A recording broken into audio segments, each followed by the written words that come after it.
Aujourd'hui, nous vous emmenons au cœur de l'actualité politique ivoirienne avec une interview exclusive qui fait déjà beaucoup parler.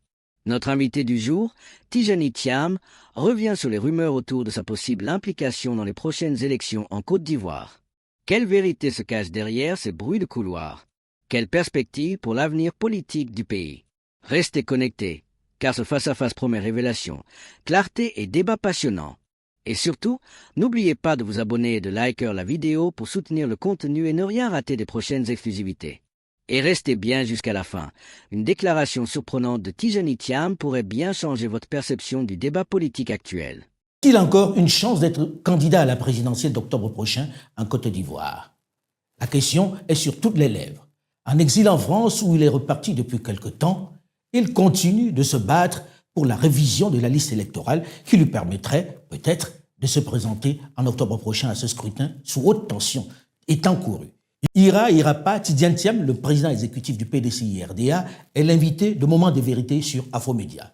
Bonjour Tijani Thiam. Bonjour M. Foucault, merci de me recevoir. Très heureux d'être ici. Alors on va commencer par des choses très pratiques, les questions sur lesquelles les Ivoiriens se posent des questions et aimeraient avoir des réponses. Êtes-vous en exil en France? Et pourquoi? Est-ce qu'on a essayé de vous arrêter? Pourquoi vous êtes à l'extérieur? Je suis à l'étranger. Écoutez, il y a une succession d'événements que beaucoup ont pu voir. Le procès, 22 avril, etc. Bon. Il y a eu un verdict qui m'a radié de la liste électorale.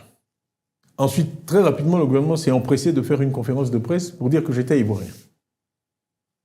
J'avais demandé le 10 avril un certificat de nationalité, demande qui a été rejetée par courrier. Et donc, je crois, 23 avril, le gouvernement dit « je suis ivoirien ». Donc nous avons demandé un certificat de nationalité par mon avocat. Nous sommes le 26 juillet, nous ne l'avons toujours pas. Donc voilà un gouvernement qui d'un côté dit que je suis ivoirien, je suis redevenu ivoirien. Après avoir renoncé à votre nationalité française. Il y a cette théorie qui est qu'on peut perdre une nationalité automatiquement, d'après ce gouvernement-là, et on peut la retrouver automatiquement. Les mots qui ont été utilisés, c'était que ma nationalité était en sommeil, ce qui est un concept inconnu de tous les juristes. Alors moi, j'ai envie de comprendre. Est-ce que vous êtes en exil ou bien est-ce que vous êtes ici? J'attends le minimum de garantie pour pouvoir faire mon travail de président du parti en toute sérénité. Donc il y a une menace de qu'on vous arrête, par exemple. Il y a eu, écoutez, il y a eu un entretien de mon frère Augustin qui se trouve être membre du RHDP et quelqu'un d'autorisé en Côte d'Ivoire qui lui a dit ceci: si ton frère met le pied en Côte d'Ivoire, il sera arrêté. Je l'arrête immédiatement. Pour quel motif? Il faut poser la question aux auteurs de ces propos.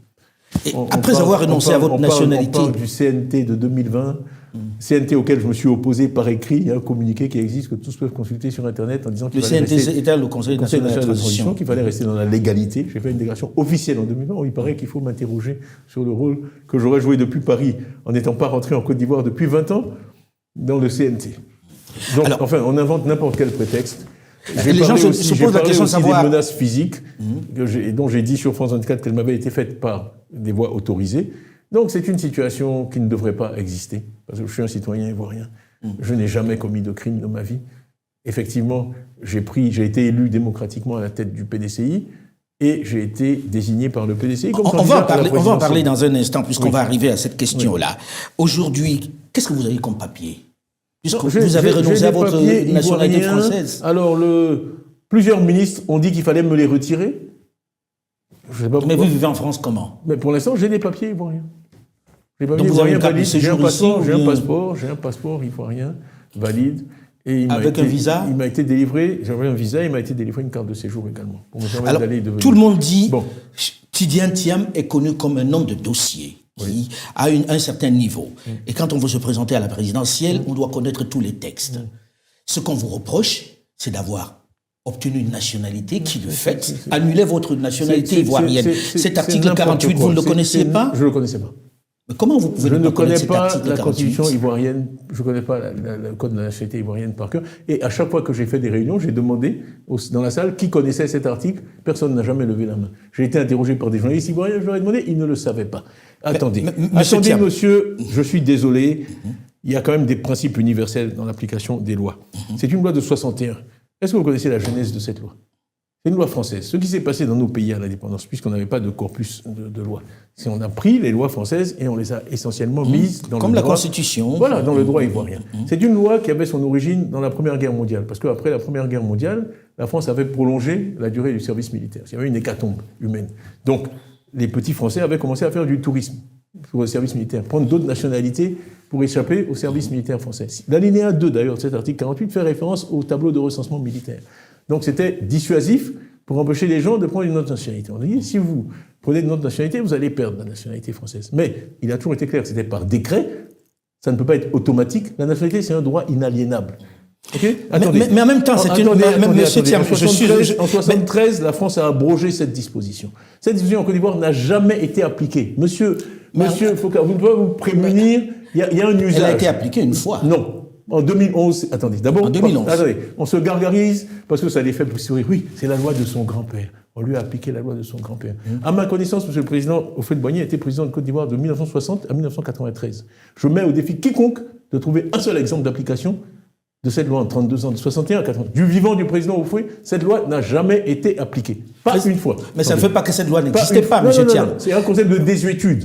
L'usage crée le droit. Dans le droit, quand une loi, vous pourrez trouver des lois qui n'ont pas été annulées, qui permettent d'écarteler les gens.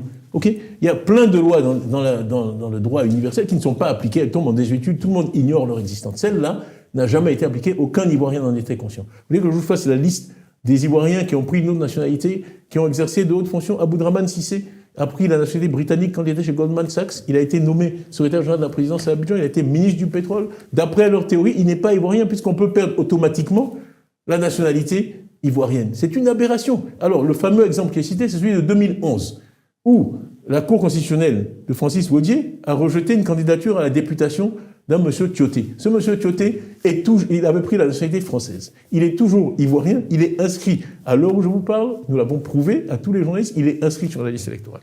Donc le précédent dont vous parlez, il n'existe pas. Donc je maintiens qu'en 64 ans, cette loi n'avait jamais été appliquée. Comment vous voulez que quelqu'un puisse imaginer qu'elle le sera ?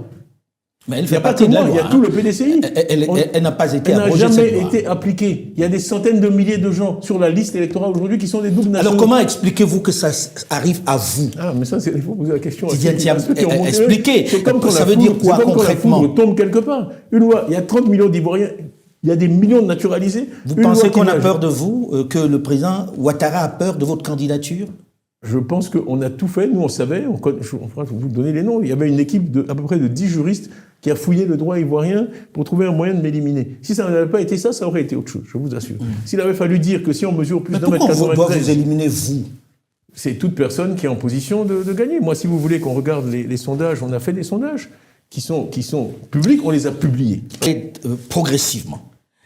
Pourquoi est-ce qu'il y a quelque temps, le même Alassane Dramane Ouattara vous a donné un passeport ordinaire? D'abord, quand je l'ai vu, je lui ai dit que je n'avais plus de papier ivoirien. Donc, il était bien clair que j'ai bien dû vivre pendant toutes ces années avec une nationalité. D'accord ? La française. Oui. Donc, le fait que j'étais français était connu de tous. On m'a redonné des papiers que je n'avais plus. On a même fait un film institutionnel à l'ambassade de Côte d'Ivoire. Pour fêter, j'ai rempli les formulaires. Sur ordre du président Ouattara ? Oui, bien sûr. Bien sûr. Et quel était le deal? Parce qu'il ne vous a pas donné ça sans deal, monsieur Thiam. Il y avait un deal quand même. Absolument pas de deal. Monsieur Thiam, moi j'ai envie de vous poser la question de façon très claire. Absolument pas de deal. Il a été dit que vous lui avez promis que vous ne serez pas candidat s'il était candidat lui aussi. Je vais vous raconter, cette histoire circule tellement, promue par beaucoup de gens au RHDP. Je vais vous dire moi ce qui s'est passé. Donc, en 2022, après avoir eu mon passeport en juin, donc je ne voulais pas rentrer en Côte d'Ivoire avec un passeport français. Voilà d'où tout est venu. Sinon, j'aurais pu prendre un avion avec un passeport. Je voulais revenir dans mon pays, étant parti en 2000. Après un coup d'État, dans des conditions très douloureuses pour moi, je ne voulais pas revenir avec un passeport français. Donc c'est pour ça que j'ai obtenu le passeport ivoirien. Le passeport vert, ils m'ont dit que la valise diplomatique passait seulement de temps en temps, que j'avais droit au passeport diplomatique, mais il aurait fallu que j'attende que la valise passe à l'ambassade de Paris. C'est pour ça qu'ils m'ont donné un passeport vert. Il n'y a pas de deal,